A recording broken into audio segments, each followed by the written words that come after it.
Welcome to the Genius Factory. Enjoy the video. You begin by confirming Piggy Book 3 and loading into the correct map. Make sure your controls are responsive, WASD to move and mouse to look. Once spawned, scan the area for key icons and locked doors. This tells you the immediate priorities.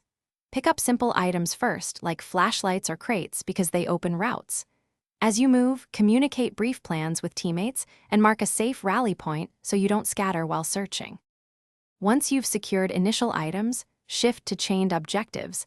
Identify which item unlocks the next area and follow the logical sequence. You should combine tools, for example, use a key then a fuse, because many puzzles require 2 or 3 steps. Make sure to time movements around enemy patrol patterns and allocate roles.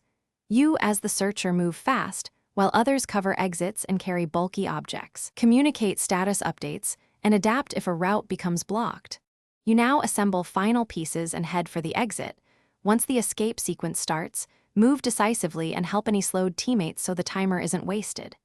Make sure to use safe shortcuts only when verified, because reckless solo runs increase failure risk. If something goes wrong, a door won't open or a puzzle won't trigger. Stop, reset the area by leaving and re-entering, retrace your steps, and check your inventory for a missed combo. Thanks for watching. If you found this helpful, don't forget to like and subscribe.